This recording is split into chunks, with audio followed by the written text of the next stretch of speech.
prop painter from The Mandalorian. I did an episode of that last season. Hey there, Bill. My day job as a prop painter for movies and TV. That's my day job. Well, congratulations. That's a cool job. I mainly specialize in weapons. I've worked on a bunch of stuff you may recognize from Avengers, Better Call Saul, Westworld. These are all my Avengers I don't watch. I watch everything else. And a lot of the weapons and droids for The Mandalorian. You might be a little stoked to know I've made a lot of these things while listening to the Monday Morning Podcast. As lucky as I have been to find my way into having the honor to paint some really cool stuff, I started out my painting career painting houses in my college years. I can't argue with you that a majority of house painters suck. Thank you. Validation. Validation. If you can compare it to something like cooking, painting houses is like starting your cooking career at a Denny's. If you haven't moved on to a better restaurant after a few years, then you're probably not going to do it for the love of it or as a career choice. If you haven't moved on to industrial painting, cars, murals, or entertainment, then you're just doing it for the money, and you're most likely just trying to bang jobs out, and you're not doing and not so much caring about the artistry while painting another four walls some off-white color. All right, that makes sense. So basically painting houses is sort of the open mic of painting. And then you move on to more difficult stuff to paint, right? I'm joking because I know that there's the Richard Pryors and George Carlins of house painters. I'm fucking joking, people. Relax. All right? And by the way, is there anything cooler than someone who paints cars? All right? I think that's fucking amazing. And actually, come on. Some of the graffiti that the people who suck at painting paint over. You know what I mean? Do you ever have guilt? People who just paint walls when you paint over graffiti. Do you ever stand back and be like, wow, this vandal is actually better at what they do than I am? As your paint drips down onto these poor plants underneath the graffiti.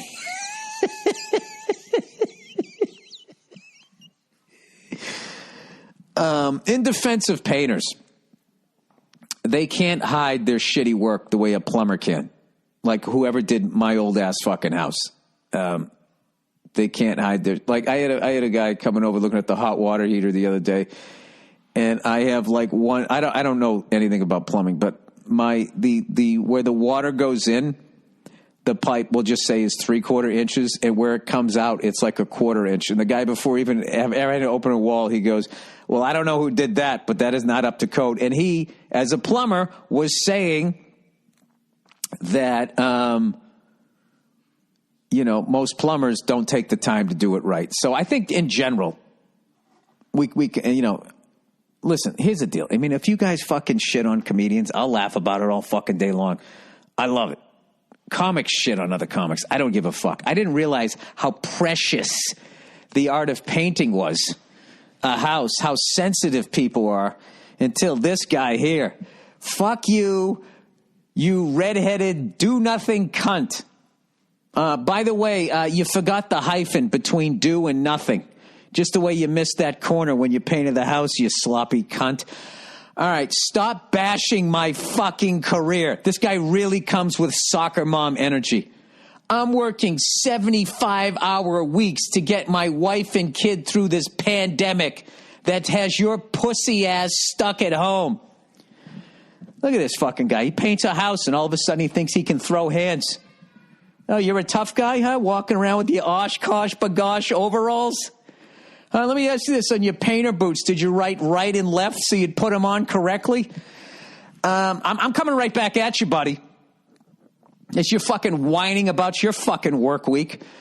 Just because you people hire idiots doesn't make all painters bad. This point has already been made. Stop hiring dumbass, you fucking morons. I agree with that. Take your mic out of your ass, hilarious, and learn how to vet a contractor, you bald twat. Once again, body shaming me. I liked your podcast until last week. You fucking pussy! You're going to take your paintbrushes and go home? You're going to go out and go cry in your van? Hey, good luck to you, buddy. All the fucking people that I have shit on in this podcast, all of these fucking people I've shit on, and you've had no fucking problem with it whatsoever. And all of a sudden, I come around to you and your little pedophile fucking van with your splotch of fucking paint and your fucking nice head of hair, right? And all of a sudden, now you're going to leave? Well, go ahead and fucking leave. You know what? Yeah, I'm going to do you a favor. I'm going to help you leave here. I'm going to find a painting podcast house that you can listen to so you can feel like it's a safe space. House painting podcast. Here we go. I'm going to give you the first one. Podcast, America's number one. No, what the fuck is it? Oh my God, this is just a wide open market. Podcast for painters, Paint Talk 2016. What do we got here? Podcast for painters. Why listen to a podcast? Finding podcasts. Podcast for painters. Painting and Decorating Contractors of America. Paint Ed. You might want to listen to that one because ED is like education. Contractor SEO Pro Construction Guide. There you go, buddy. There you go. Happy trails. You fucking soccer mom, you look at you fucking getting your goddamn fucking painter panties in a bunch, thinking that I'm giving a fuck that you're walking away. With your soggy fucking painter socks sloshing around your Red Wing boots. All right. I work harder and deal with more shit than you could ever imagine. All right. Time out. What do you know about my life? You don't even think, you think that working 75 hours a week is impressive to me. Buddy, just to remind you, I do 2 podcasts a week myself. All right. I then do another one with Bert Kreischer. I also run a podcast network. And within the podcast network, I produce stand-up specials and TV shows. And to do those, I have to go around town pitching those things.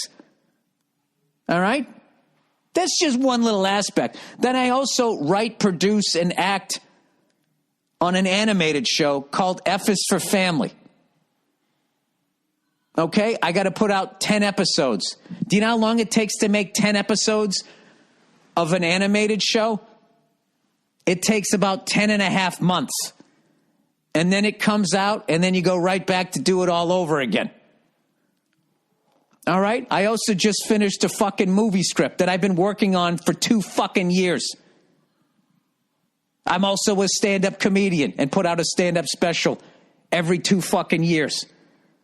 So fuck you and your 75-hour work week. Go fuck yourself. I want you to go do your 75-hour work week in front of a bunch of white chicks that are looking for you to say one wrong thing at your job and then end your career and cancel you. So go fuck yourself. 75-hour fucking work week, coloring in fucking walls. Go fuck yourself. I am so sick of fucking people thinking that they have the hardest fucking job. And, do you paint houses in the United States of America? You know what I want you to do right now, sir? I want you to look down and look at that spare tire hanging over your fucking belt and realize that 90% of the world will never eat as much food in their life than you eat in 10 fucking years. So fuck you. Jesus, I am so fucking sick. Isn't it fucking hilarious how all of these fucking people... Oh, Jesus, this is my... Hey, sweetheart, how are you? Where's my man? What's that? Where's the man? Can you close the door and don't listen to Dad say the bad words? Hey, sweetheart, close the door. Hey, close the door, buddy. Thank you. Yeah. You're working 75 hours a week. Oh, good for fucking you. Could get my wife and kid through this pandemic. Oh, what a fucking hero. We're all fucking working. Everybody's working. How many hours of work is a doctor working? Take a fucking joke, you fucking... fuck this guy. All right. He works harder. He has no idea. Like, he thinks I'm just sitting by a fucking pool writing knock-knock jokes. Windows get painted by the fucking homeowners and idiot nephews when you were too cheap to hire a real contractor. I run a business, play drums and sing for a band and still have time to take care of my family without complaining about shit that I don't have any idea about. Time out.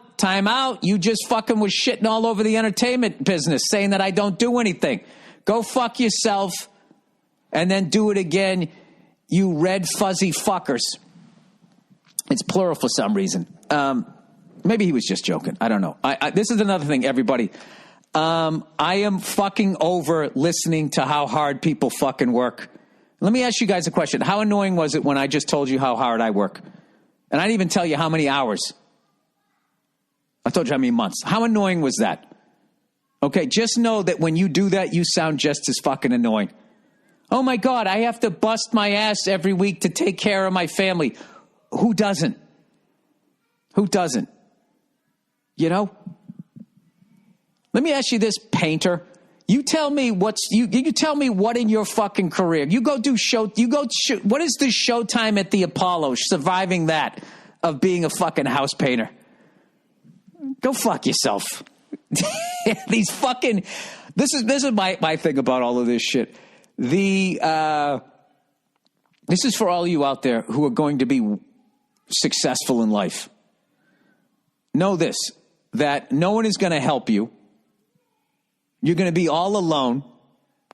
All right. If it involves going on the road, you're going to intimately know Motel 6, Super 8, and those are like above the No Country for Old Men motels that you're going to stay in. All right. And you're going to do whatever it takes to get there. And you're going to do the equivalent of standing in a cafeteria of college kids in the middle of the day who had no idea there was going to be a show. And you're going to stand up there and fucking humiliate yourself. And there's going to be nobody there to help you. Okay? And if your dream doesn't come true, nobody's going to give a shit. All right? But if it does come true, then what's going to happen is everybody's going to act like it was given to you and you didn't work for it, and your life is just putting your feet up and sitting courtside and fucking playing grab ass with people. This is what I've learned about super successful people. Most of them have pools, and very rarely are they in them.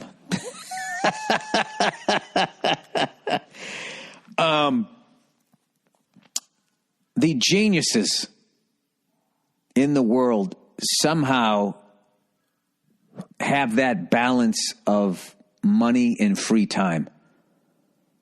What I find with most people that become really successful is what suffers is their personal life, which ends up being the most important thing. And a lot of times they lose everything that they have.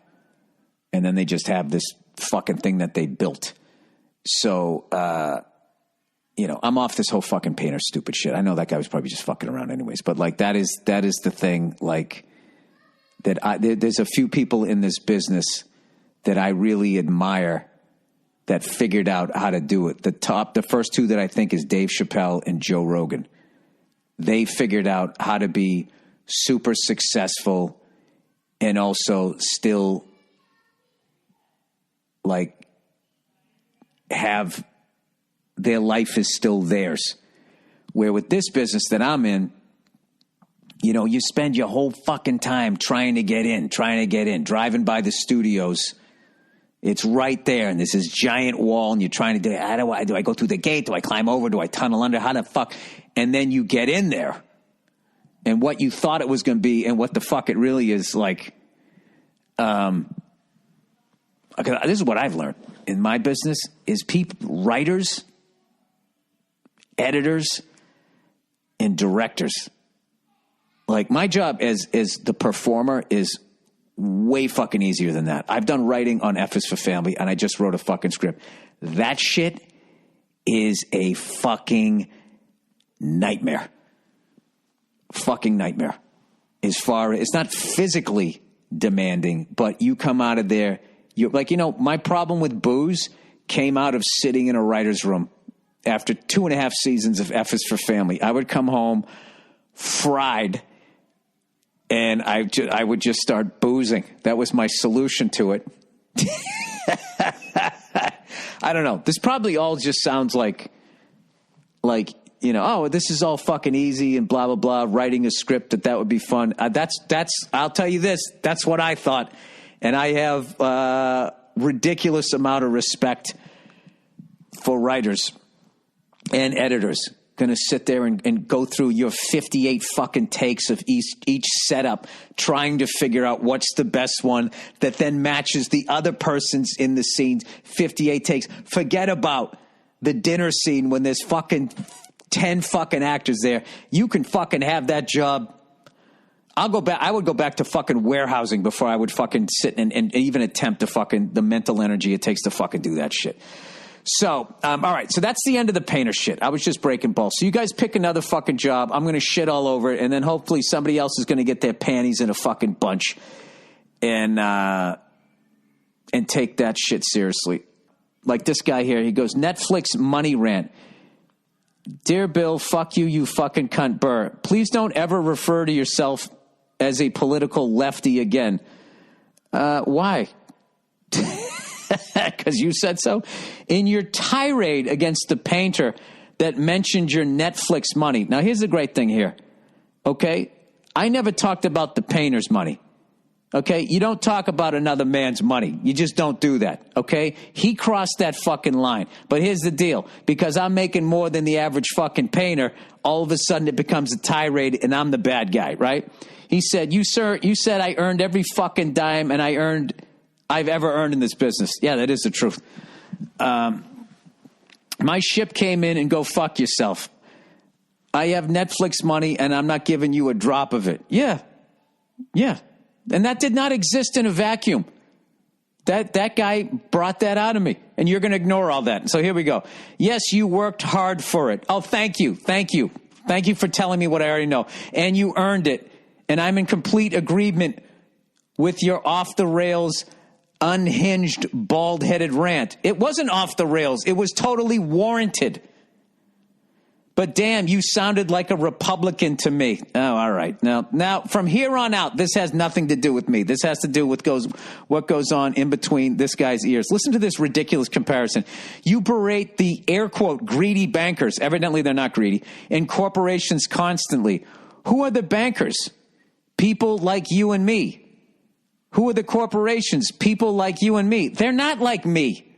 I don't know what you do. Okay, I don't go out and fucking, inflate the economy and then take everybody's fucking retirement away telling my jokes.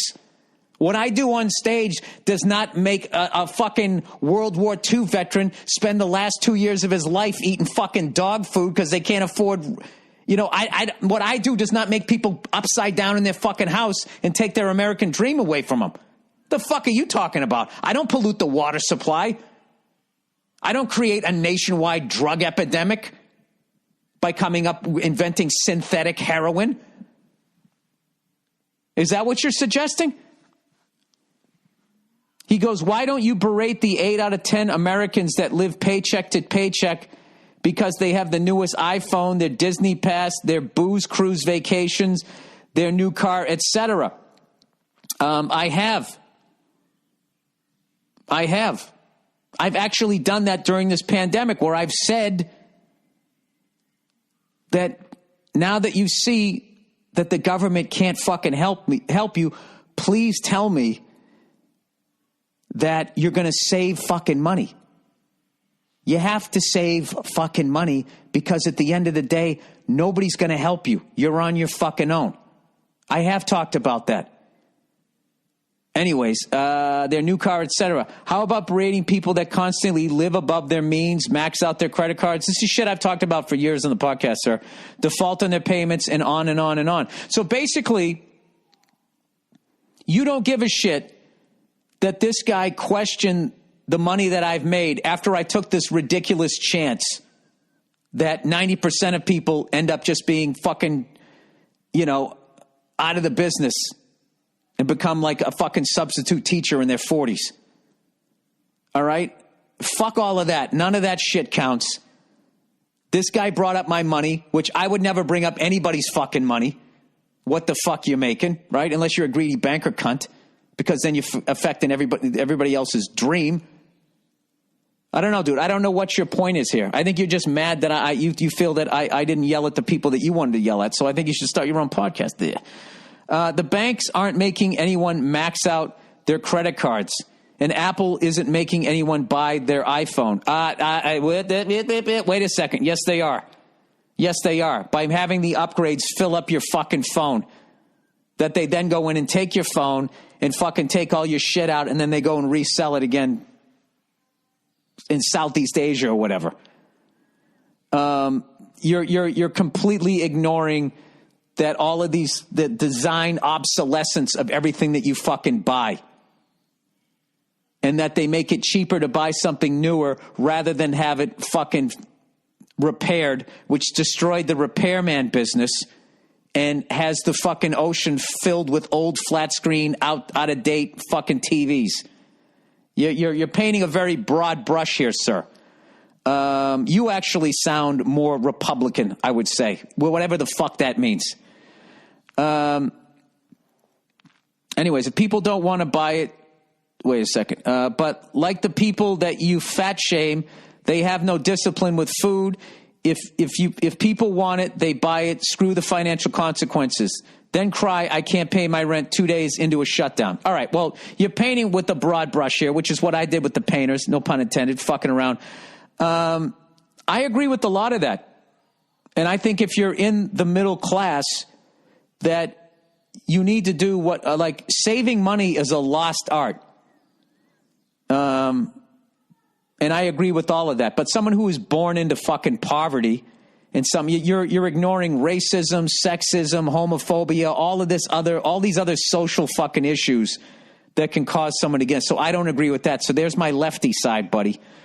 This podcast isn't fun anymore, dude. Come on, we're just supposed to be fucking around here. Even now I feel like I got to sit here and defend what it is that I'm fucking doing here. No, here's the thing. I don't fucking talk about somebody's money, and I don't begrudge somebody if they made their dream come true. And I was joking about that when I was watching everybody getting mad at these celebrities that were doing Zoom things, and everybody was getting all into their feelings about their fucking giant kitchens. Acting as though that if that actor or movie star or whatever, if their dream didn't come true, that they would have come to their rescue and helped them out. Which you wouldn't have. So I don't know what the fucking problem is. All right, Jesus Christ. Like, this is not fun anymore, guys. You know what? Fuck this. I'm not going to make fun of vocations. If this is what it brings out of people, I don't want to have a podcast like this. I just like saying stupid shit. All right, Biden. Bill, I think it's crazy that you tapped out of the news with all this Biden shit. Yeah, what's going on with this stuff? Like, there's something that they're saying he needs to address. Listening to all the Me Too people throw this woman, Tara Reid, under the bus because her story isn't believable. Oh, somebody told me about this. Tara Reid said Joe Biden did something, but because Joe Biden is on the left, and let's, who's kidding who? Tara Reid doesn't actually have like has a very volatile reputation, put it that way. They are not listening to her. Yeah, that is fucked up. They believed in women who accused... I don't know what that. I think that's the judge guy, because they didn't want a Republican on the Supreme Court. I don't think that's 100% of women, but I think that's 100% of the ones that are listened to. I think that there's definitely a double standard when it comes to that. Tara Reid's mom called in Larry King in the early 90s trying to get traction because authorities refused to take action when reported 30 years ago. It's so transparent, but for some reason people are playing dumb so hard. What do you mean people are playing dumb so hard? There's people that still think Donald Trump should be reelected. And he said to shoot fucking Drano basically into your body. This is what people do. Politics is just like sports. Your team cheats, but my team doesn't. That's pass interference, and then when we do it, that's a good no call. People do that with Me Too, and they do it with politics, unfortunately. Selfishly, I like that they're doing it because it exposes the fact that then when it really comes down to it, they're into... they're into their own, whatever the fuck it is they want. This is the most serious podcast I've ever had, and I don't like it. I don't like talking about this shit. Anyways, it's so transparent, but for some reason, people are playing dumb so hard. Progressives went after Joe Rogan for dumb shit, harder than a presidential candidate who's the face of everything they've hated. Yeah, that's when Rogan said that he was going to, he supported Bernie Sanders. Biden gropes chicks. All right, well, that's still alleged. It has to be proven. He was a huge part of the crime bill in the 90s that imprisoned hundreds of thousands of black men and classified them as super predators. And he has a consistent record of voting for wars and staying in line with the Democratic establishment. Mind-blowing stuff, Bill. Is any of that, anything that you wrote there, surprising? All right? The fact that Biden has let's just talk about the history of voting for wars and staying in line with the Democratic establishment. That, more than anything, is the reason why Hillary lost and Trump won. All the theories out there. I think this is my own bullshit, and I don't follow this stuff, but I really believe that the 2008 banking crisis and the fact that the bankers didn't go to jail, the government bailed out the banks, and who's kidding who? We now have people who are upside down in the house had to help bail them out after they got fucked over. And none of them went to jail. I think that Hillary came along and was a fucking company person, was going to toe the company line, and that was not what people wanted. And Trump was saying what people wanted to hear. I'm going to drain the swamp, and I'm going to do this, and I'm going to do that, and all of this shit. And that's what they were looking for, and they should have put Bernie Sanders. It was like a prize fight. It was just like, it wasn't a good matchup. A better matchup was another guy saying, basically his way of saying I was going to drain the swamp on the left. And you have them go at it, which I still believe that the best matchup, if you want Trump out of there, is you put the left version of him. So then it's like, all right, this is going to be a good fight. I think the Democrats, once again, for some reason, are going with the company man. And I definitely think that is a fucking error. But and this is why I usually end up voting. I should say always. I mean, since way back. When was the last time I voted for an actual Democrat or Republican for president? I think in 96, I actually voted for Bill Clinton. And if I could go back, I wouldn't have. Because he was the guy that signed the last thing for deregulating banks, as far as I know, that opened up what the fuck ended up coming to fruition in 2008. Which, of course, George W. got blamed for because it happened while he was president, which wasn't fair. And that was basically that thing that somehow made people not qualified for houses qualified. And then you went from 5 people bidding on a house to 10 people. And then they artificially inflated the house because the market, it's basically a supply and demand. And when you make way more people eligible for these loans, the demand goes through the roof. So then the price of the house goes up high. And then eventually those people who can't afford the house, it was like they just used them as warm bodies in these houses. And then something like these loans that they gave them they could afford the house for like a year. And then all of a sudden they couldn't, because then the payment jumped up. And then they had to sell, and they kicked it back out in a plane. Eventually they ran out of saps. I mean, I know this is very remedial of what went down. They ran out of saps, and the whole fucking thing came crashing down. And then people who were qualified ended up in a house that they paid way more than what the fuck it was worth. And I even got caught up in that shit. On my house, when I went to go fix the fucking roof on my house, when I had water damage because they fucked up the fucking job and I didn't want to deal with it. I had insurance and I'm not going to go to court with this guy. Fuck it, right? When the check came to me, my insurance that I pay for, all the money I fucking pay for, when the check came, it was made out to me and the bank that owned my mortgage. And I had to sign it over to them. so they could make sure that that money was going to be used to fix the roof. Because what happened was they fucked so many people over and their house wasn't worth what they owed on it. When they actually had an insurance claim, they didn't fix it. They just kept the money. So they would have some money. And then when eventually they had to sell the fucking house, the bank would get the house back and then they had to fix the roof. And then they were upset about that, even though they created that situation. So I was so fucking mad when I called the bank. I was like, hey, I pay my bills. You want to look at my fucking credit report? I'm responsible with my money. You aren't. And there was nothing I could do. And I had to send it over to them. And with each portion of the job, I had to wait for one of those fucking banker cunts to come over and inspect the job to make sure that it was done, coming over like a fucking parent. So I think that that's what ended up making that happen. And as far as this guy's money rant, I 100% agree with, if you're maxing out your credit cards and you're living week to week, you are setting yourself up. Okay? And you are a victim of your own foolish ways with money. And I'll forgive a younger person. But after you've learned the lesson to just continually be living week to week, once you're making a certain amount of money, you and your wife, there's no reason to be living like that. You bought too much house.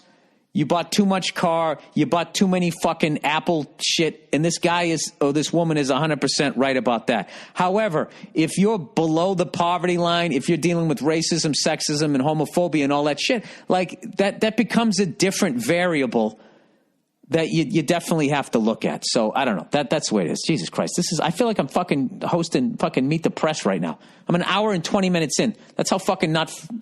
Guys, I don't want to talk about these giant fucking issues, all right? I have empathy for all you guys, including the fucking painters. I'm not trying to get into this shit. I'm supposed to make you forget about your problems, not sit here and talk about them. So, anyway, and here's the thing, too. Just if you're making $1 zillion, you can still be that fucking idiot who then, if you're making $10 million a year, you can then be that idiot who lives a lifestyle that requires you to make $10 million. Like, I learned that in this fucking business. I watched them get, like, back in the day when it was, the brass ring was getting a fucking sitcom. I would watch these guys and women get these sitcoms, and in their first year, they'd buy the big house. They'd get the fucking fancy car and all of that shit. And then they weren't getting ratings and blah, blah, blah, blah, blah. And they do a half a season, or maybe they do like a season or two or whatever. They'd stop doing stand up, and they would buy into this fantasy that they had made it, which they hadn't. They took a significant step towards it, but their ship hadn't come in. And I would watch them. The show would go off the air, and then you'd hear that they had to move out of their house. And they'd always keep the car because the car was what everybody saw. No one really saw the house. And then you'd see them try to hang on to the car, and then the car would be gone. And then they'd be up at the bar. And then they would be like super fucking depressed because mentally they allowed themselves to go to this place that they weren't at yet. They took the fucking ride. And it was terrifying. And when I first got into this business, I would open with guys. I'm not going to name names, but I opened for people that I remember had sitcoms before I fucking started in the business. And then like 3 years in, when I was in Boston, they'd come to town. They'd be back doing stand-up, and they were fucking broke. I was like Hannibal Lecter. I was looking at their shoes. Remember this one guy came in, when everybody used to wear the white Reeboks, those aerobic ones. And I saw like the creases in it with the dirt in it. And I saw how he tried to scrub them clean. I'm like, this guy is fucking broke. Or this woman is fucking broke. And it scared the fucking shit out of me. And I remember I talked to a showrunner and with Patrice O'Neill. And we asked him and said, hey, when should you buy the car? And this was like doing math, showbiz math 20 years ago, and everything has fucking changed since then. And he said, I would wait till after season 3 and you get the season 4 pickup. And this was a super conservative guy who was a showrunner on 3 different shows and did not dress like it and had a modest car and all of that shit. And I just gravitated towards people like, that's the guy, that's the guy, that's the guy. And if I learned anything like that's, you always buy a car underneath, way underneath where you're at. You buy a house underneath where you're at. And that's the way to go about it. And you save up your fucking money because God forbid something fucking happens. You're fucked.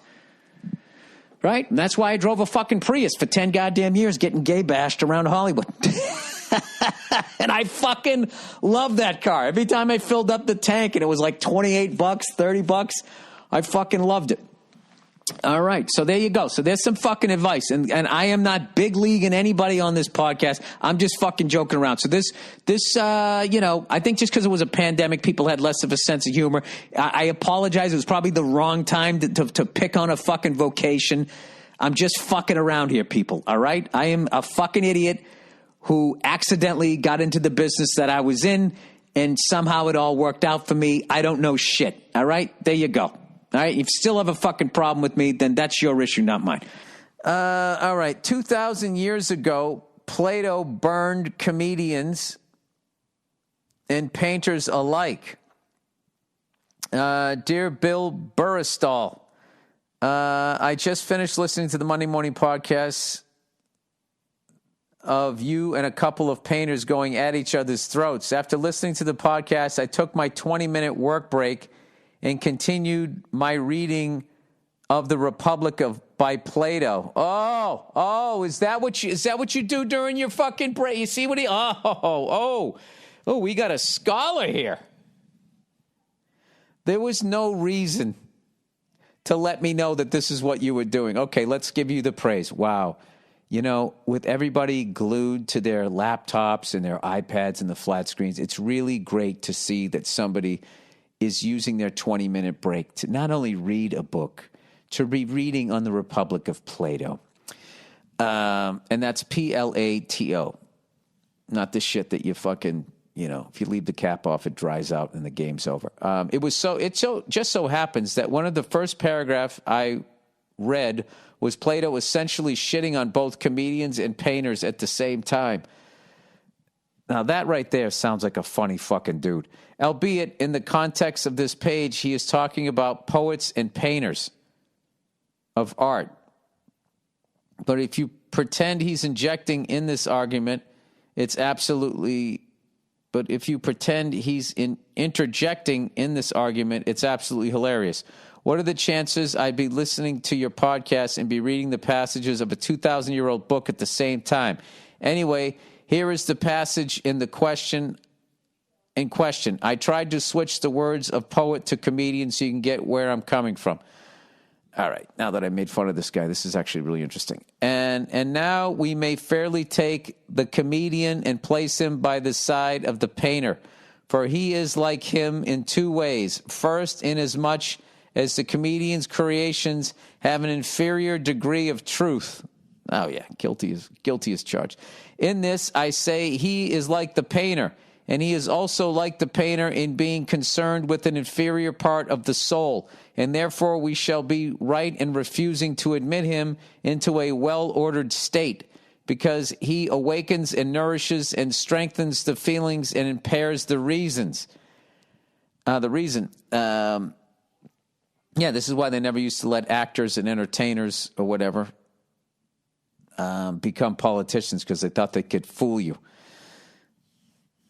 They didn't realize that that's just a public speaking trick. Make you feel your feels rather than be like, well, this guy is the host of a reality show and has had a bunch of failed businesses. Why would we want this running the country? You fucking liberal. Smash cut. One of the good ways to beat the coronavirus is to take household cleaner and inject it into your body. There's still people arguing for Trump. It's my favorite fucking... It's one of the number one reasons I wish this pandemic wasn't going, aside from fucking people living week to week, small businesses and all that good shit, is I just would be on the road and talk to Trump supporters and be like, please explain to me how you're still behind a guy who said that shit. Please. Anyways, let me continue here. As in a city, when the evil are permitted to have authority and the good are put out of the way, so in the soul of a man, as we maintain, the imitative poet, a.k.a. comedian, implants an evil constitution, for he indulges the irrational nature which has no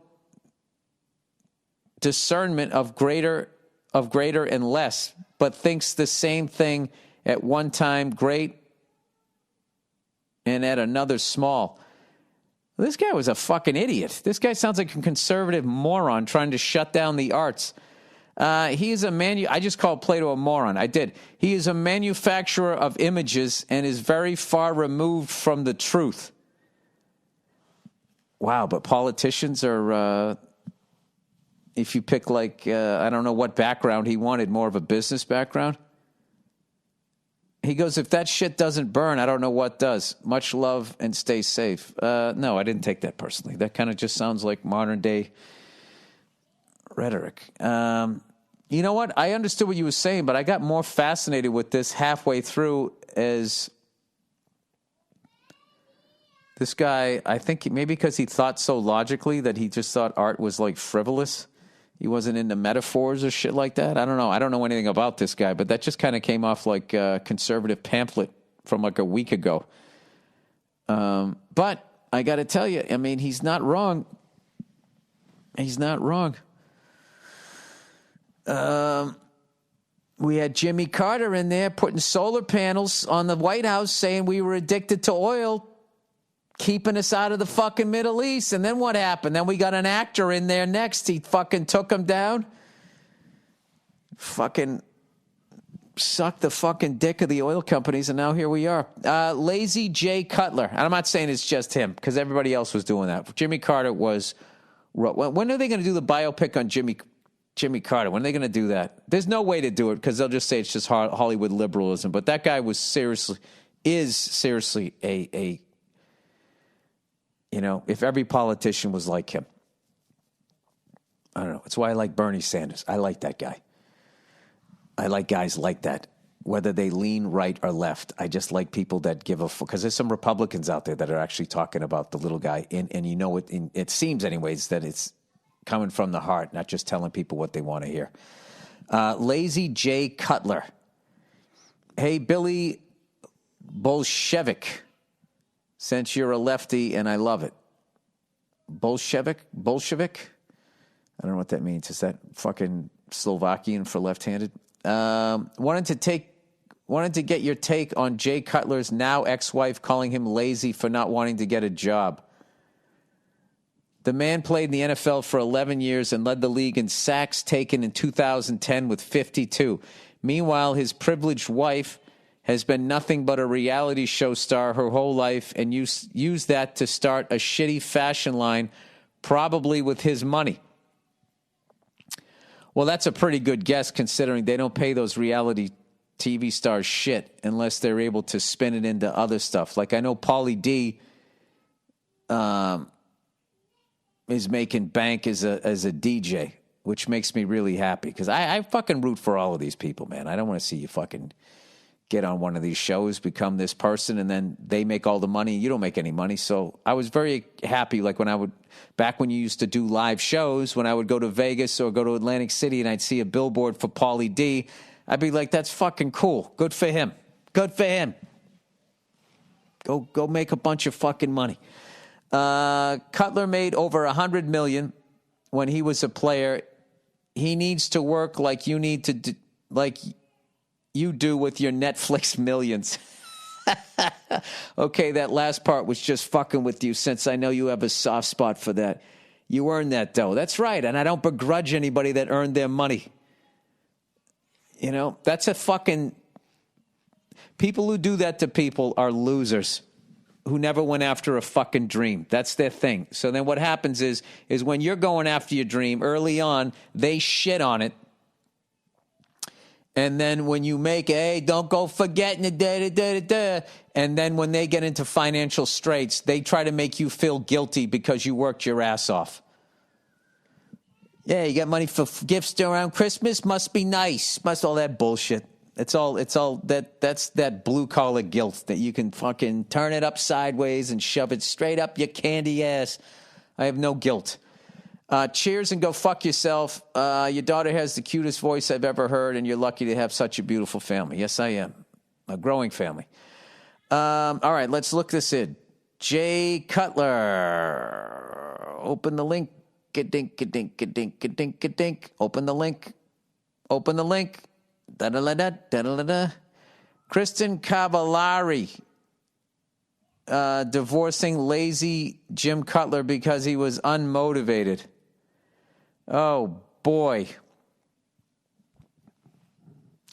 Kristen Cavallari is divorcing Jay Cutler in part because she's sick of the former NFL star lying around the house, page 6 is told.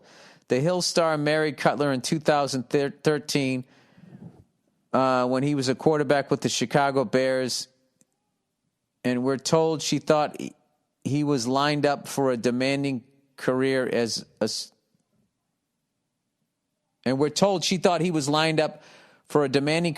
sports broadcaster after he hung up his cleats.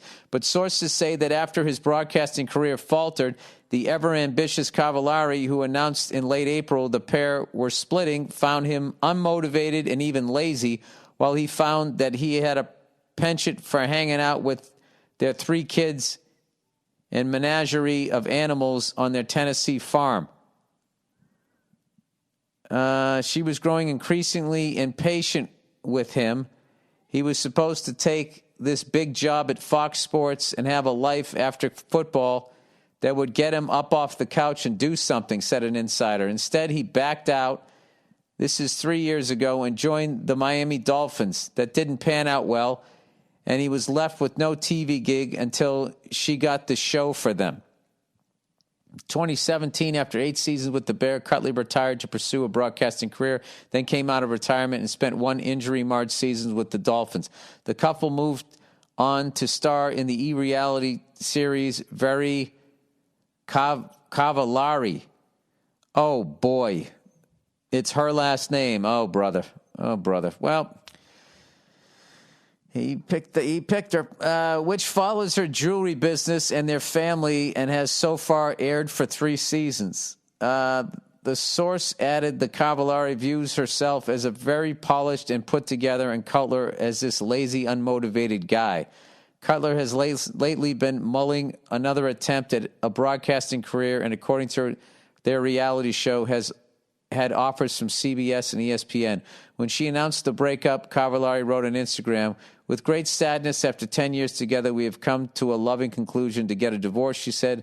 "It's just a situation of 2 people growing apart. Reps didn't get back to us." Well, I mean, if that's what she says, she's not saying lazy. I don't know what the fuck she said. I have no fucking idea. It's not like she's laying around doing nothing, though. She has a jewelry line. She's been a reality show star. She's going, and maybe it worked when they were both at work. I don't fucking know. I have no idea. But either way, that sucks when that happens, especially when there's kids involved. I mean, you know, I don't know. I'm not going to fucking, I don't know her from Adam. I don't know him. It's a sad thing. I hope the kids are all right. There you go. Sorry. You want me to do the old gold digging whore thing? I've done that a million fucking times. It's all right. Advice. Quarantine breakup. Oh, boy. Hey there, Billy Beef Curtains. I have decided it's time to break up with my girlfriend of 2 years. The only reason I haven't already are that my parents love her, and I don't want to send her into a downward spiral of depression. See what happens when you choose what other people want rather than what you want. Anyways, which she has a history of. I am well-versed in your podcast breakup advice, so I know that those are not valid reasons to stay in our relationship. Things were already bad before quarantine, so I know that the COVID isn't the issue here. However, how does your advice translate to these capital letters uncertain times? We do not live together. Nice! We are both staying with our families. Beautiful! We go to the same college with the same major, which is how we met. How do you advise executing the breakup in the quarantine? Do I still go for the in-person delivery, or can I get away with the FaceTime call? And how do you advise dealing with being around each other at college whenever we go back? You're the best, Bill. Thanks for all you do. Well, usually I would say do it face to face. Can you break up with her from 6 feet away?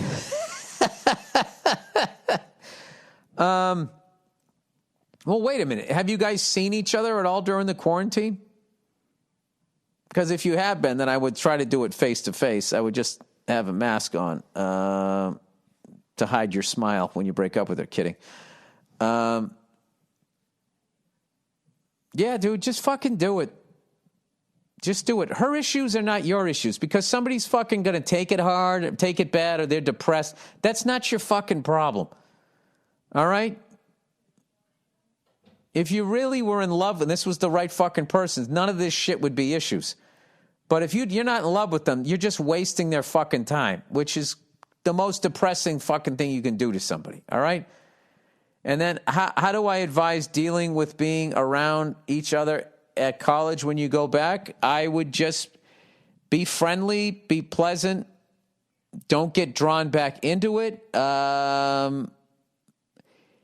If she goes the, women do that thing where they do the vengeance. I got to get him back. I got to start fucking his friend. I got to spread rumors, whatever the fuck she's going to do. Just,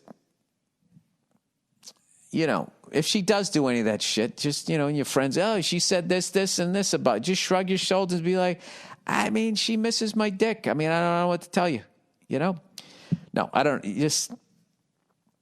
My thing is whenever I broke up with somebody, I always tried to stay away from them, to give them a chance to just do whatever, and then also to just try to avoid as much as that the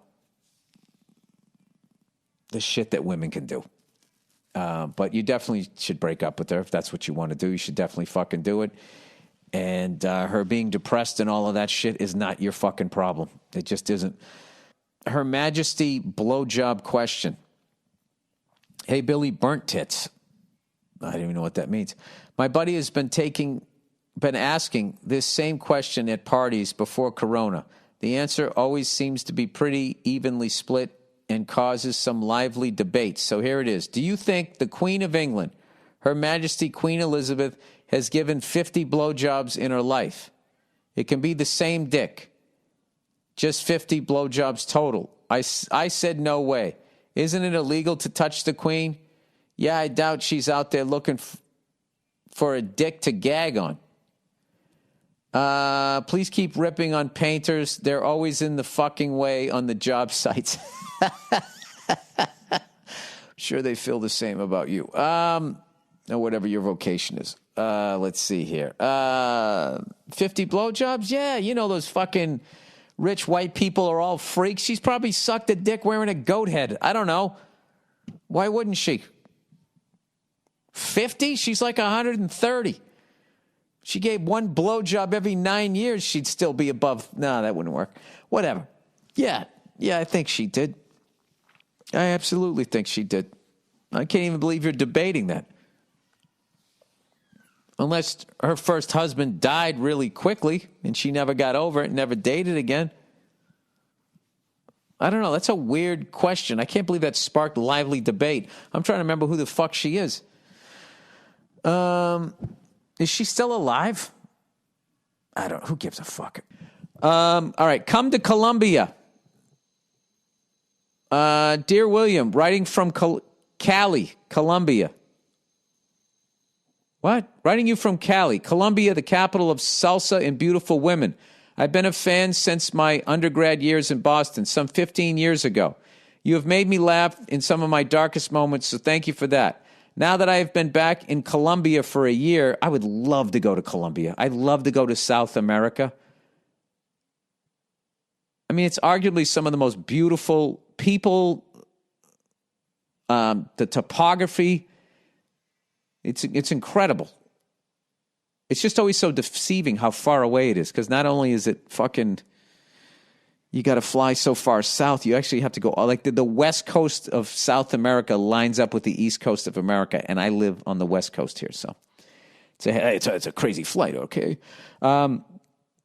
Now that I've been back in Colombia for a year, I realize you have quite a fan group here. Get the fuck out of here.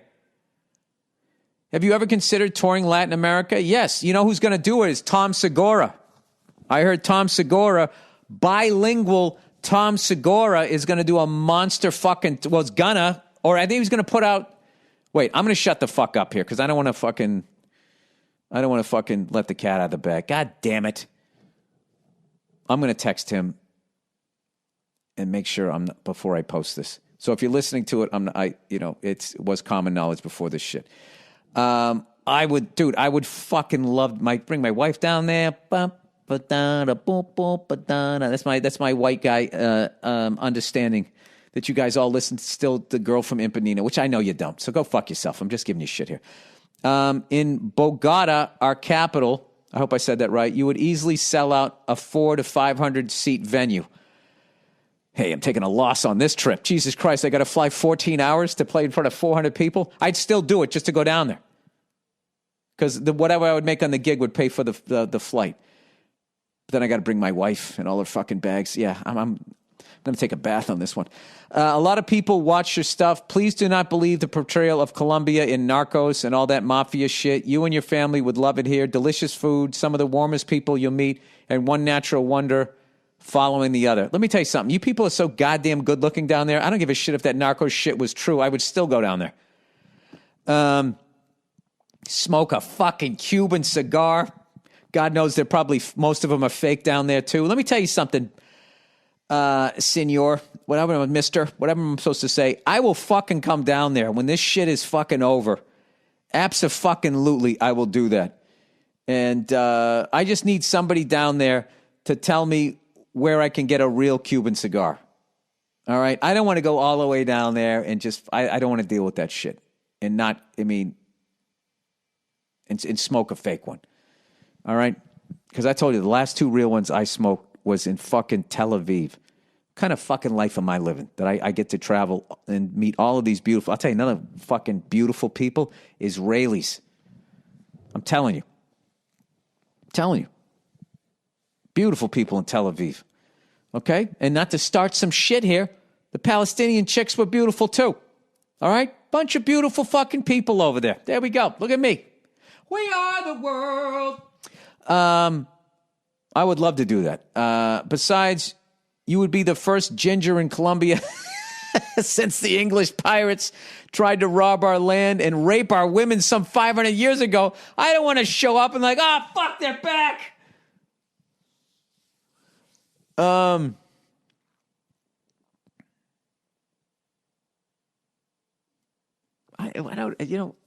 I don't understand raping. I just don't understand rape. I mean, that's like fishing in a stocked pond. I mean, where's the satisfaction in it? Wouldn't you, talk some shit. See if you can fucking make it happen. The fuck are you going to do after you do that to somebody? Walk up and slap a fucking ice cream out of some little kid's hand? Why do they put rapists in jail? They should just fucking kill them. Anyway, so California is open too.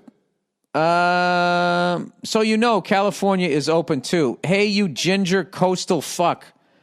Listen to the Thursday rant May 14th on Wisconsin opening up and wanted to let you know, city boy LA ass, know that we also have fat asses already sitting in bars and restaurants in the great state of California. Yeah, I realize that, but not LA. Most people forget California is more than just San Francisco and LA, but up in gold country, we are open for business. No, I understand that. And I made fun of that too, didn't I? Or did I not? Oh, the oasis. There was one up there where they said, we are an oasis of COVID. There's no COVID here. Listen, you fucking touchy cunt. I didn't mean to trigger you. I am rooting for Wisconsin. I said I was rooting for them, but this is a comedy podcast. I just did fucking 55 minutes of NFL stats. Somebody has to take a hit here. All right. I know you enjoyed your Sacramento area shows. Why don't you drive your ass up here? I don't know, because of Murder Mountain? I'm joking. I tried to do a show in Eureka, and somehow it went away.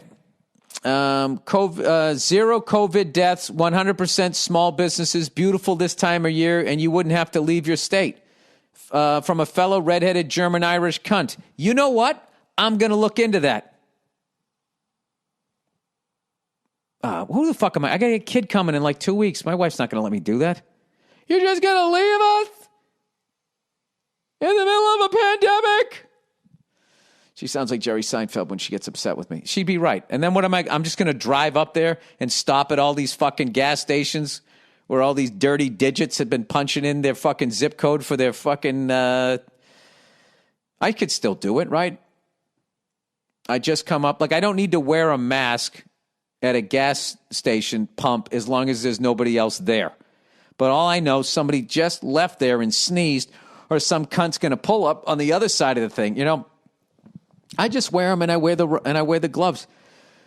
You know, that's it. And then when I'm done with my gas, I take off the rubber gloves, and then I fucking I open my the door handle, and I make sure, you know, my fingers, they were in the gloves, so they didn't do that. I open it up with fucking 2 fingers.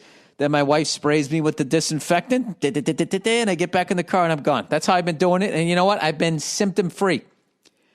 All right. All right. Tough times. Dear Bill of Sale, I own a small to mid-sized business in Baltimore. I employ 12 part-time employees. This is already going to be heartbreaking to read this. We opened up our shop last week and have maintained a safe environment for patrons while also increasing the chances of not having to shut down for good, which sadly has become a reality. Well, I'm rooting for everybody in your situation. My wife's cousin told her on the phone last night that we're selfish, which is fine as long as my kids have food and I can pay my monthly health insurance bill. You can call me what you want. I think there are a lot of people judging unfairly, and it doesn't seem like anyone in charge or on television cares. No, because they have money. I laughed when you hammered Wisconsin last week because it was funny. Thanks for the laughs through all of this. P.S. I'm black, and if I fail, that's one less black business owner. So if all these work shamers want to talk about socioeconomic injustice, look at the fact that we can't all work from home. Yeah, it's true. Like something's going to... I think the big thing now is that first email, if that was correct, that information, and this person actually does work from the CD, does work. I mean, I don't know. They just said that they did, so... I didn't vet any of that. If everybody really knew what the fuck they needed to do to prevent the spread of it, I think that like that's what needs to happen. And then all these geniuses who are going to come up, hopefully, with a cure. You know, I think that that's what we're going to gradually work towards. Everybody needs to be educated. So I would suggest going onto the CDC website, podcasts like myself, and that I would not be looking at like that's 100% accurate information, because I just read something from someone who declared that they do all this shit, and I don't fucking know. So I would listen to what they say, educate yourself, go to their website and all of that. And then hopefully we can slow this thing down, and then when they gradually open everything up, I mean, that seems like right. Everybody's just patient. You stand there, you obey the 6 feet rule. You go in when you can go in, and then I also suggest, you know, as much as you can, if you can afford it, to buy. There's a toy store, you know, there's a toy store in Mammoth, California that's been there for like 40-something years that we got to know just from going, you know, we had some friends out there and all of that, and there's a nice strip of stores in Mammoth, California that I would like to order some stuff from, just because I heard that, you know, that they're really hurting. And this is like the thing that I don't want to see go away, because it's bad enough that there's so many fucking Walmarts and these giant fucking places that have knocked out. Because it's such, if you Google Earth it and you just go down that street, you'll just see it's what downtowns used to look like. And it's what the Walmarts and all those things destroyed.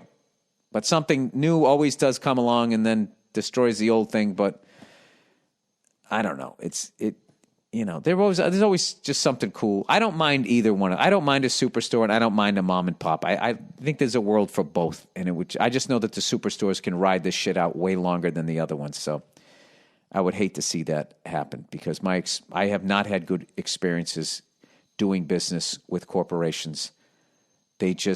They are so fucking broken that they consider stealing from you This is how business is done. And they sit there and they say it with a straight face. And then when you audit them or you call them out on what they're doing, they actually have the nerve to say that they're insulted I'm insulted by these questions. Well, of course you're insulted because you can't answer the questions because it's going to expose you for what the fuck you're doing, you piece of shit. Sorry. Anytime I've gotten in business with any sort of fucking corporation, they've stolen from me. I've then had to audit them. Every time I've audited, we always catch them stealing. It's fucking unbelievable. And it's just like, this is how business is done. We're just going to steal from you. We know you're going to audit us. Then we're going to debate the audit, and we'll end up, giving you anything from 60 to 80% of what we really owed you. So we'll still be plus 40 or 20% on the stealing side. And then they come up to you and smile. Oh, that was so great. Great performance. They're just soulless fucking people. And I have no problem I don't give a shit. That's just what it is. So that's why, and I'm not saying everybody that owns a small business is a saint either. I'm just saying. Anyway. All right, food. Bill, if you could walk into any restaurant right now in any city and order any meal and casually cough into your sleeve on the way out the door without anyone losing their shit, what would it be? Oh, wow. Let me see here. Oh, that's a good one.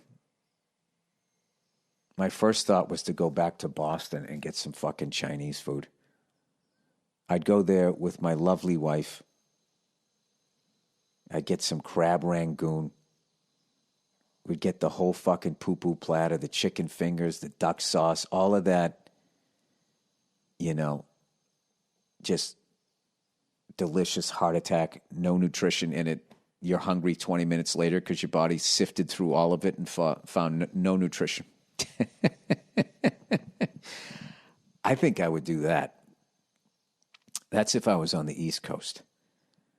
Out here in L.A., I would take my wife to one of my favorite burger stands out here, Bill's Burgers. Maybe I would go there. I have a couple of spots for burritos. This is something I used to love to do and then hated myself in the morning back when I was drinking. There was a couple of food trucks out here, and I would be fucking shit-faced, and I would come home, and I would stop at the food truck, right? And, which was always tricky with the Uber guy, right? You were like, all right, can I buy you something? But you'd have to, try to time it, because you don't want your fucking food to get cold or whatever. But also, I'm not going to drink and drive. So I would always go up, and I would get, I'm a fucking chicken burrito order. That's my shit. And then what I started to do was I was just like, I'm just this fucking white dude that knows nothing about Mexican cuisine, and all I ever order is the fucking chicken burrito. So then what I started to do was I would order the chicken burrito, and then I would pick something by the picture that I had never tried before. And after drinking all the booze, the beer, and then the shots of booze, I would then eat that stuff and then go right to fucking bed. And I would just have my big, doughy white stomach the next day, and then I wouldn't notice. I would just be doing that shit. And then all of a sudden, there'd be some sort of something where I had to wear a suit, some sort of event. And all of my suits, I do this on purpose, are tailored for in shape me. So I try them on, and then I can't button them. I'm like, motherfucker. And then it makes me lose weight.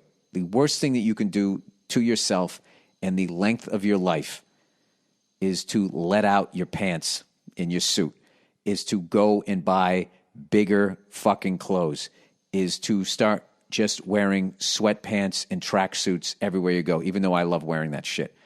You have to be careful because you will not notice. You won't notice that you're putting on weight until somebody says something. And usually that's about 15 pounds in. And who the fuck wants to have to lose 15 pounds? On up. All right. Other songs. Bill, last week you talked about More Than Words on the Thursday throwback song. On the Thursday, the throwback song was Wholehearted by Extreme. I hadn't heard that song in 20 years. Maybe I've had it stuck in my head all week. I haven't heard that song in 20 years, maybe, and I've had that song stuck in my head all week. Sorry, guys. Jesus. Extra bad today. It got me thinking about bands that were known for one song but had another great hit that was forgotten. Maybe this can be a segment.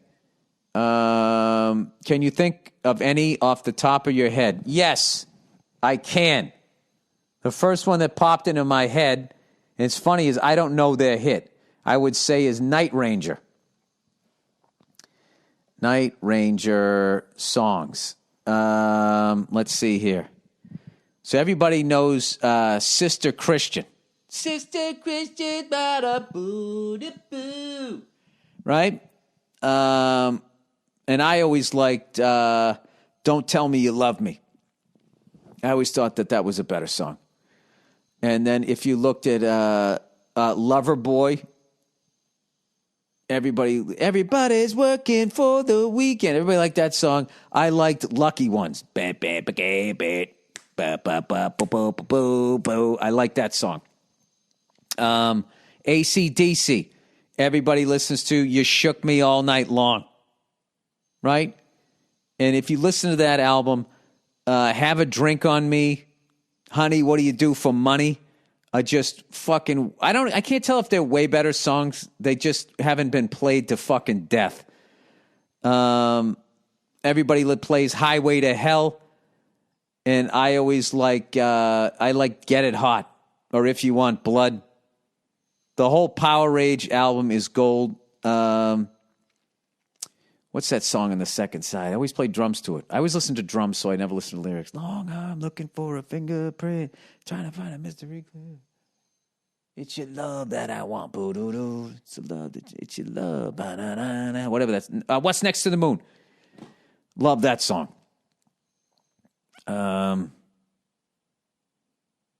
then everybody, Judas Priest, everybody, You Got Another Thing Coming. I always liked Desert Plains. Which, by the way, I was going to do a benefit for them before all this bullshit happened. I was going to do a benefit for Glenn Tipton, I believe. He had, some health issues going on, and he started a charity, and it's just like, I love doing shit like that for people that gave me, like, the amount of happiness in my teenage years because there was a band called Judas Priest that was making music, So now I'm in a position where I can do my little shit jokes and maybe help out someone in the band. It would just really seem like a great thing to do. It's something that I want to do when all this bullshit is over. So, there's a number of things I got to do. I got to do that. I got to go get some Chinese food in Boston, and I got to go do a show in Columbia. Look at this. All right, let's go back here. So you guys tell me. That's a great question, everybody. I want to know, you tell me what, the best songs are where everybody's like, oh, my God. Everybody, because you can be like a radio fan and then you're like the deep cut fan. So basically what you're asking for is a deep cut. Okay, Aerosmith. That's a good one. Everybody knows the hits. All right, let's just go favorite album. All right. I like... Oh, this is tough. Their first 4 albums. So I would say in the first album, everybody listens to Dream On. I like that. Moving Out. We all live on the edge of town, where we all live, ain't a soul around. I like that one. And then on Get Your Wings, let's see. Lord of the Thighs. I'm going from memory here. I just know all the drum beats. I'm singing the drum beats, and I'm trying to remember. SOS is a good song. And what is the one? She's a woman of the world, and God, she knows it. I just love the breakdown. I love Joey Kramer's drumming in that. I love his drumming in general, but I just love that it's sort of weird hits, and then he always comes back. He used to fuck me up trying to play it, these weird accents, and he would always come back. I always, I put the kick on 2 instead of on 1. I would always end up fucking it up. And then I would say on Toys in the Attic, that great triplet fill in the beginning. Uncle Salty. I always loved the drum fill that went into that, and then I also loved the chorus on the bell, and then on the toms. I love Joey's drumming on that. And then and just on Toys in the Attic. When he does the crash cymbal on the end of 1 and the end of 3, I think, and then he still hits the backbeat on the snare to keep it going, sort of a Phil Rudd thing before Phil Rudd came on the scene right around the time. It's fucking such great drumming. And then on Rocks what is that song? Something walking on Gucci, Saint Laurent, barely stay on 'cause I'm so goddamn gone. Whatever that fucking song. It's the first song, second side. Unless you've got it digitally. I don't know what the fuck. I could kind of do that for every favorite band of mine. Iron Maiden, all that. That's a great topic. I'm going to hear from you guys. Let me know about those ones. All right, 80s videos. Hey, Bill, I thought you might get a kick out of these videos. I like watching old PSA promotional videos for some reason. And here's one called Shake Hands with Danger. It's from 1980. It's about working safely around heavy machinery, but the way it's narrated and scored is really funny. All right, I'm going to post all of these. The next is a music video called Pump Iron. The song is about a guy who hates his job and gets bored and irritated easily, so he goes to the gym constantly to work out his stress. There's a part in the song where he basically says, my family is pissing me off and I have too much work to do around the house, so fuck it, I'm going to the gym. I'm not doing it justice, but I think you'll like it. Are you fucking kidding me? That's some of the greatest lyrics ever written. Just a couple of things for you to fill your time while you're in lockdown if you want. Thank you for the podcast and everything you do. You keep me out of my own head at work and for a few hours a week, and that makes a big difference. All right. No worries. I gotta wait a minute. I need to post both of these is what I need to do. All right. That is the podcast. All right. Let's get to the questions here for the week. God knows there's no advertising. All right. From Kuwait. Dear Mr. Burr, loving your podcast. So, who are the governments borrowing all this rescue package money from? The bankers again. They will have even more control for decades. What do you think? I am a British teacher stuck in Kuwait under 22-hour-a-day curfew in a district that has been isolated for 2 months now. You and your podcast have kept me laughing and angry in equal measures. Your wife and little girl sound amazing. Makes me miss and appreciate my family who are 4,000 miles away. Keep making us laugh and go fuck yourself. What is my opinion on that? Like a lot of people, I think this is the time to take the fuckers down.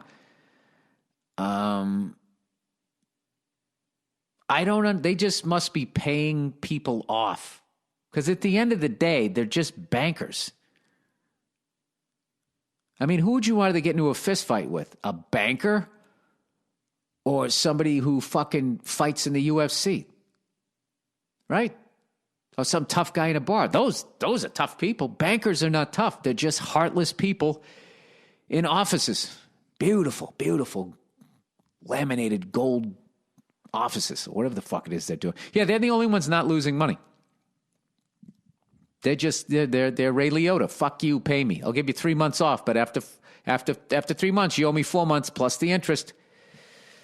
Okay? I'll give you a 90-day break before we go right back to the wheel, and then you got to run, faster than fucking ever. What is my opinion on that? They are the fucking reason so many people are suffering. I don't know. Maybe that's oversimplifying it. Just the... All right, I'm going to go rogue here. It's God's fault. If you believe in God, it's God's fault. Okay? And God has been using the devil as a scapegoat for long enough. Okay? Just like a great Hollywood movie. You don't have a movie unless you have a nemesis. And for some reason, this guy, God, is the most, he can create fucking everything, but he can't get rid of the devil. Why doesn't he just get rid of the devil? Is he bored up there? So he sort of lets the devil fucking tempt people and all of that shit?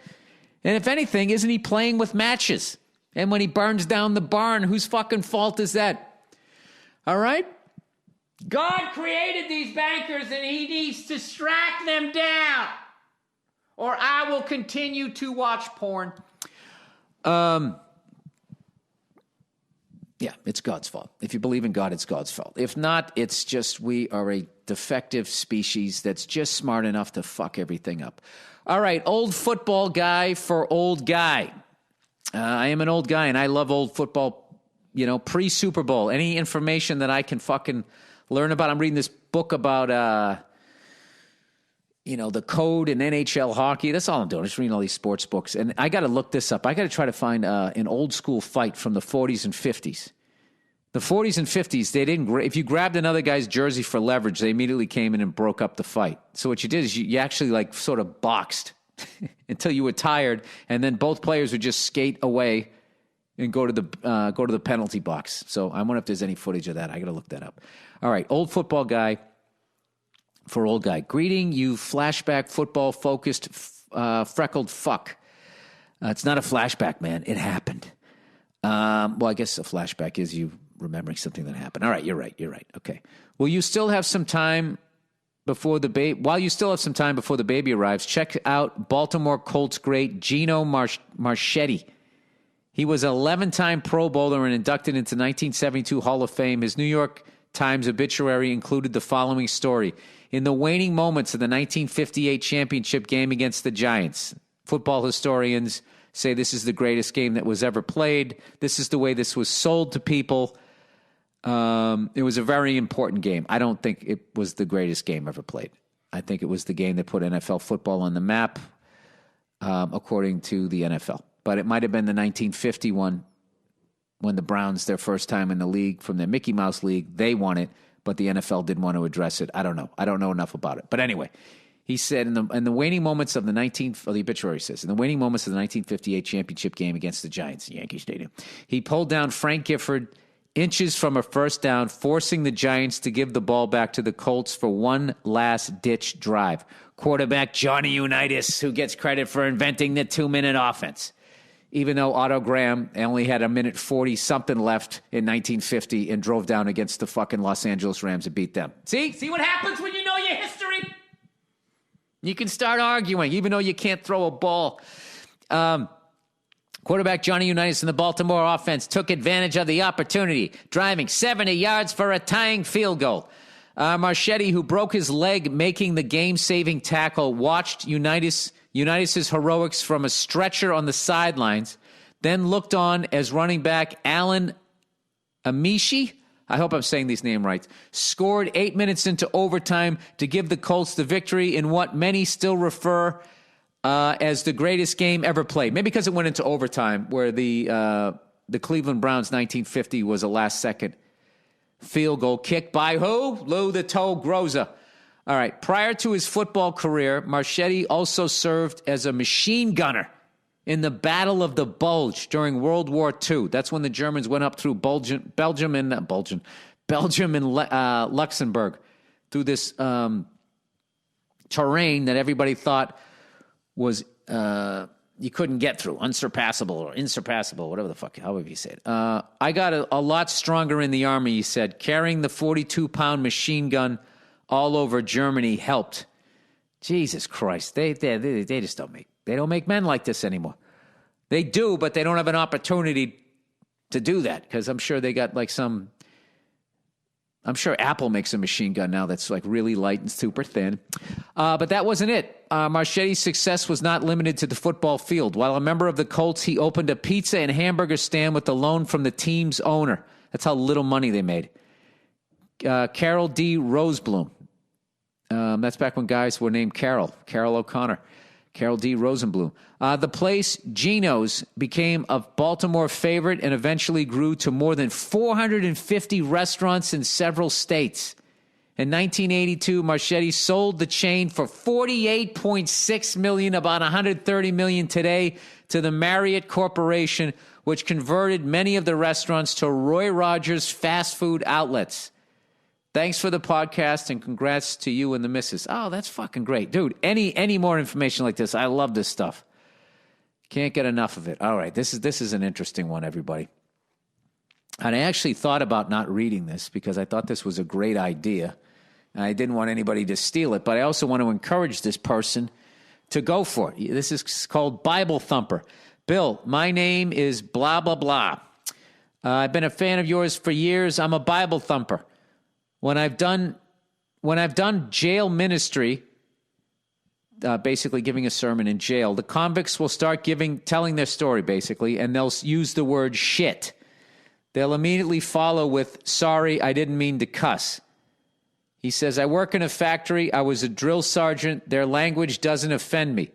If there weren't a pastor in the crowd, I would have replied, please quit fucking apologizing. We're not in church.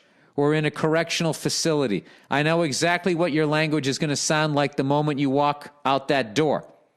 When I get drunk and share Bible stories with junkies and ex-cons, I use potty mouth. Do you realize how brilliant this is?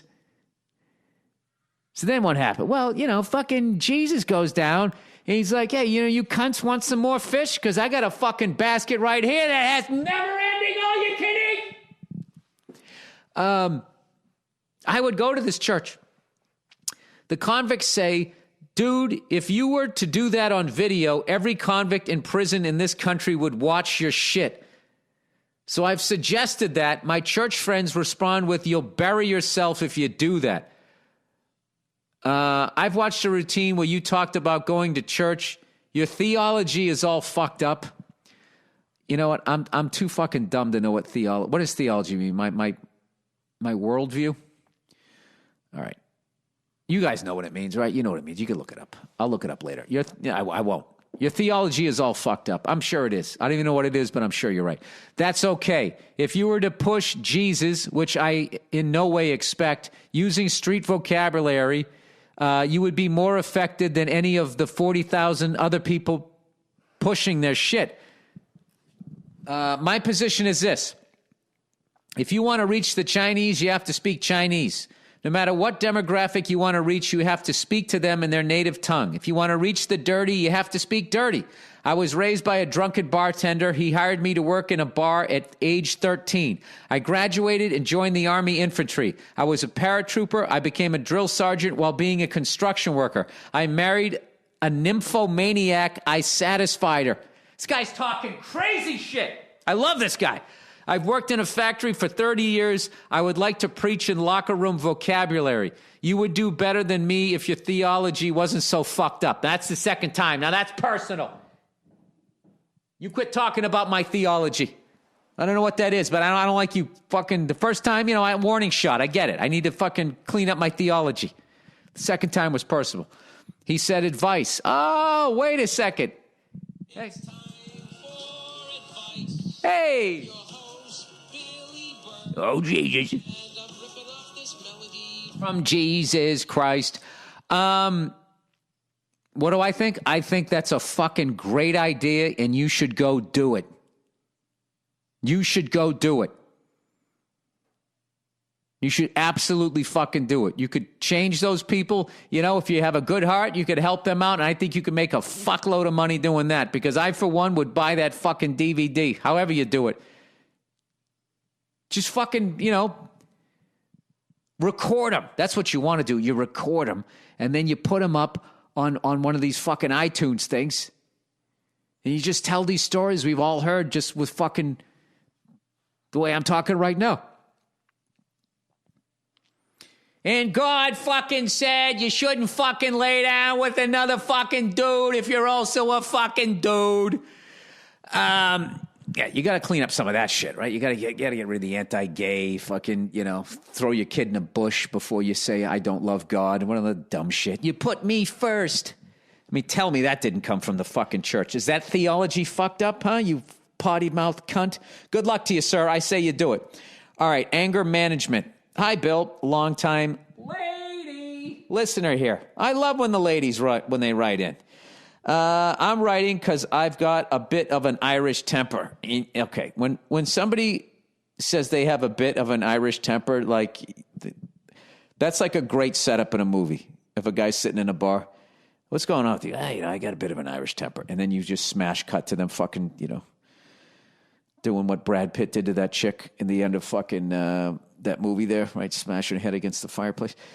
Trying not to give away the ending. I'm writing because I've got a little bit of an Irish temper. That means she hasn't spoken to her parents since the holidays. And I figured you'd know a little bit about that. I just recently got engaged to this angel of a man. Now, let's not take down the Irish here. I'm mostly German, so most of my anger, it has German blood running through it. He's incredibly patient. I just recently got engaged to this angel of a man. He's incredibly patient and calm. Opposites attract. Two things I am certainly not. I've dealt with anger my entire life.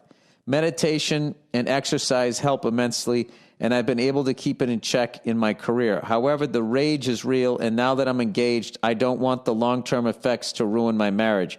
I'm sick of watching bullshit YouTube videos on this, so please, from one angry motherfucker to another, help a girl out. Thanks for all you do. Keep me sane. I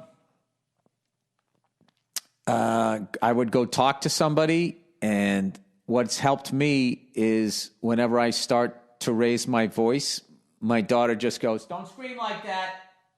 And then I go, you're right, buddy, you're right. And I keep telling my wife to do that. But for some reason, she won't. Because it would if she imitated my daughter, it would make me laugh, and it zaps me out of whatever it is that I'm doing. And I remember, somebody sent me something that was saying that back in the day, the Greeks thought that anger was temporary insanity, and that really stuck with me. Although I know it's like anger. My anger, it's like a volcano, in that it's dormant for a while, and then it just, like a dormant volcano, then it comes to life for a little while, and then it's just like,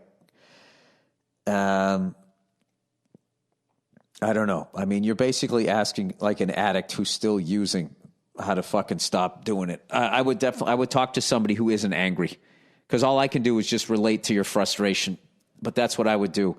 And I would really work on it. And then I would talk to the person you're going to marry and say that I don't want this to be an issue.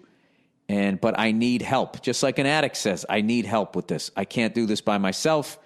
So I've gotten to the point that when I'm losing my temper in my head, I'm like, Bill, stop doing this. But like, it's like this muscle memory. And I more times than not, continue to the ugly end of it. But, I was going for walks, but now I got to grab a mask and all of this shit. And then it gets me even more mad. You fucking mouth-breathing cunts want to twerk on the beach. It makes me even more upset. So I don't know. You're asking me to help you solve something that I haven't solved in my own life. All right? So if you figure it out, let me know. But I would definitely talk to a professional and talk to the person that you're with, and just tell them that, just let them know the ride that they're signing up for and that you need help. I'm sure you'll be fine. All right. Buying American-made products. All right. We're close to a recession, especially with this virus killing people that is 60 or older, and some younger people. That's 60. That are 60. All right. And when China shut down months ago, we saw a lot of stuff dwindle in supply. I've recently found a lot of American-made products that we skip over because they are more expensive than the cheap disposable things we buy from China. This is a great thing. Bed sheets, cookware, a few appliances, home decor, and sports equipment. These are things we buy and hope to use for a year before needing replacement. So before you fast-track an Amazon item, Google it and see if there is an American-made counterpart. We'll be supporting our fellow countrymen and women. I love this. Trump loves this. Make it great again. Plus, these American products usually have killer warranties. Here's a link to buy some American-made and manufactured stuff. I don't own any of these companies, so don't bust my balls. All right, I'm going to retweet that. It's buyingamericanblog.com/made-in-USA-list. Okay? There you are. All right, overrated. People who hate other people's success. I worked hard to achieve a life greater than that of my friends who are all townies and drink at the same bar. Oh, yeah, I'm sure they're happy for you.